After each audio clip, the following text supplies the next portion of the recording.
സംസ്ഥാനത്ത് റേഷൻ വിതരണവും സ്തംഭനത്തിലേക്ക്. വാതിൽപ്പടി വിതരണക്കാരുടെ സമരത്തെ തുടർന്ന് മിക്ക റേഷൻ കടകളിലും സാധനങ്ങൾ തീർന്നു തുടങ്ങി. അടുത്തയാഴ്ച മുതൽ റേഷൻ കടകൾ അടച്ചിട്ട് സമരം തുടങ്ങുവാനുള്ള നീക്കത്തിലാണ് റേഷൻ വ്യാപാരികളുടെ സംഘടന.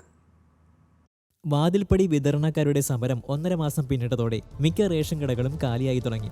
വിതരണം നിലച്ചതോടെ കൊല്ലം ജില്ലയിലെ ഭൂരിഭാഗം റേഷൻ കടകളിലും പരിമിതമായ അരിയാണ് നിലവിൽ സ്റ്റോക്കുള്ളത്. അടുത്ത ദിവസം അത് തീരും. റേഷൻ കടകൾ അടച്ചിട്ട് സമരം തുടങ്ങാനാണ് all Kerala ration dealers association തയ്യാറെടുക്കുന്നത്. കോവിഡ് കാലത്ത് 11 മാസം ഭക്ഷ്യധാന്യ കിറ്റ് വിതരണം ചെയ്ത വകയിൽ 48 കോടി രൂപയാണ് സർക്കാർ റേഷൻ വ്യാപാരികൾക്ക് നൽകാനുള്ളത്. മെയ് 18-നകം തുക കൈമാറണമെന്ന ഹൈക്കോടതി നിർദ്ദേശവും സർക്കാർ ലംഘിച്ചതോടെ കോടതിയലക്ഷ്യ നടപടികളിലേക്ക് നീങ്ങാനാണ് തീരുമാനം.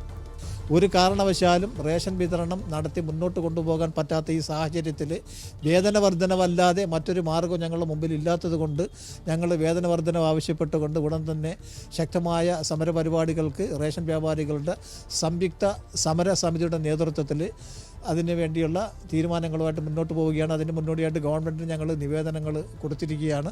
അതിൻ്റെ തീരുമാനമനുസരിച്ച് സർക്കാർ ഞങ്ങൾ ചർച്ചയ്ക്ക് വിളിച്ച് ചർച്ചയിൽ തീരുമാനമാകുന്നില്ല എന്നുണ്ടെങ്കിൽ ശക്തമായ സമരപരിപാടികളുമായിട്ട് മുന്നോട്ട് പോകുവാനാണ് ഞങ്ങളുടെ തീരുമാനം. ഗോഡൌണുകളിൽ നിന്നുള്ള റേഷൻ സാധനങ്ങൾ കടകളിലേക്ക് എത്തിക്കേണ്ടത് വാതിൽപ്പടി വിതരണക്കാരാണ്.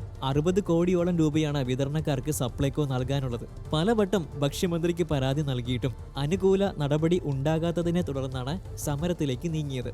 ന്യൂസ് മലയാളം, കൊല്ലം.